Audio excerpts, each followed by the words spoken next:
average value. Now, what is the accuracy of your average value? What's the accuracy of your average value? Well, if I take the temperature every 2 hours, I get one value. If I take it every hour, or every half hour, and so on. So the shorter the interval, the more accurate my answer will be for my average value. Yes?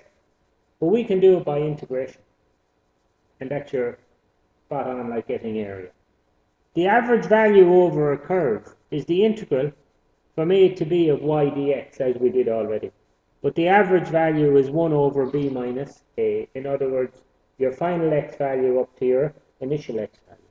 So if this is your curve, x1 is my a, where I'm starting the x, up to the last x value, that's my b. So I integrate from a to b y dx, but 1 over b minus a will give me the average value in that interval. Yes? So let me give you a practical example. You want to find the average value of the function 2x squared plus x plus 1 on the interval 1 from 1 to 4, from x equal to 1 up to x equal to 4. So let me put in now my limits of integration from x equal to 1 up to x equal to 4. When x is 1, y is 4. When x is 4, y is 37. What do I want to find out within that interval? I want to find out what was the average value. I know the lowest value is 4, and I know the highest value is 37. The average value within that region is equal to 1 over b minus a times the integral from a to b of y dx, which is 1 over 4 minus 1 from 1 to 4. The integral from 1 to 4 of y, what's y? 2x squared plus x plus 1 dx, which is 1/3 times 2x squared, 2x cubed over 3, plus x, x squared over 2, plus 1, x plus c from 1 to 4. That works out to be 1/3 of. When I work out that, all of that, I will get an answer of 17.5. So what's the average value throughout that section?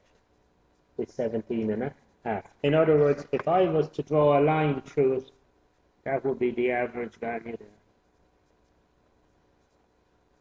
there. It's like having that straight line of an average. Yes. And what point is that? 17.5. And the average doesn't extend beyond the 1 and the 4. If I bring other values into it, what could happen to my average? It could change. And the average would go up, because when I get to 5, I'd be getting to a very large number. Yes? Whereas when I go down to 0, when I come to 0, I'm only going down to 1. So if I extend it this way, my average would increase. Have you any questions? Right? So integration-wise, what's the difference? No. This is the formula we'll use if you want to get what value of a function. The average value of a function. Have you any questions? Now, that's the first part of that question. Right? You understand that? So what is this integration formula for? It gives us the average value of a function within a defined period of that function. Right? So if you're working on temperature, could you get the average afternoon temperature? Yeah? You could integrate, say, from 1 at 12 midday until 6 in the evening. And what will that give you? It will give you the average temperature during that time of the afternoon. Now, if I take the whole day, what will happen to that average? Will it go up or go down? Well, the afternoon will be the hottest time of the day. If I include the night time, what's going to happen to the average? All right? So I can get averages at different times of the day. How will I do that? I'll integrate over different periods. Now, the next thing then, see that area there, A, and that area there? B. You see both of those areas.